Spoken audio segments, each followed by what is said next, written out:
از دست مامان.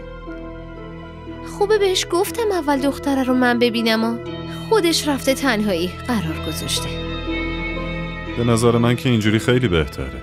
واسطه شدن واسه ازدواج مسئولیت بزرگیه. منظورت چیه؟ مامان من بی مسئولیته؟ انا، منظور من اصلا این نبود. منظورتو کاملا فهمیدم.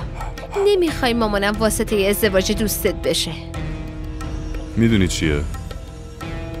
بعضی وقتا واسه یه چیزای خیلی الکی ناراحت میشه. حالا اگه آرایشه تموم شد بریم، چون من آمادم.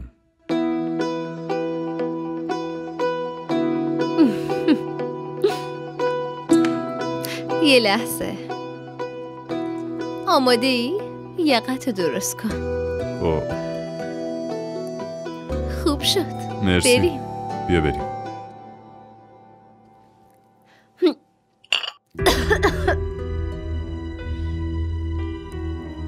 طلاق گرفته؟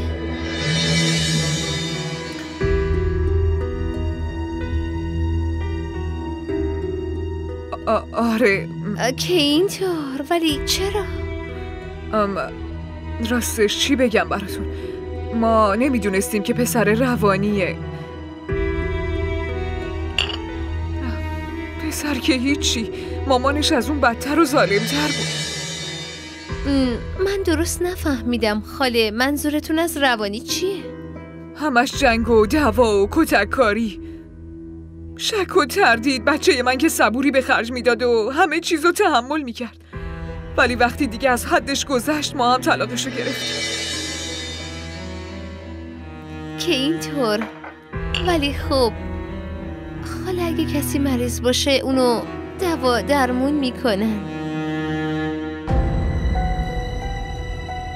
باید مداواش میکردین، نه طلاق بگیرین.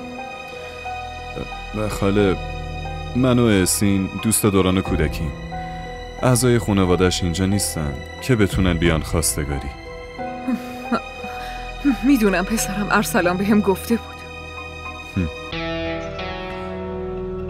ارسلان اینم بهتون گفته که اسین یه بار ازدواج کرده؟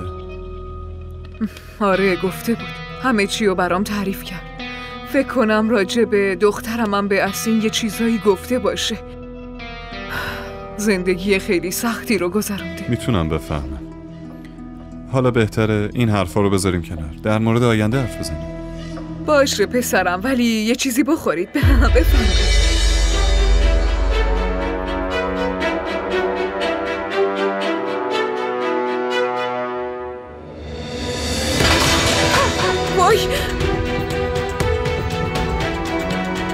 وای الینا، تو اینجا چی کار میکنی؟ ها؟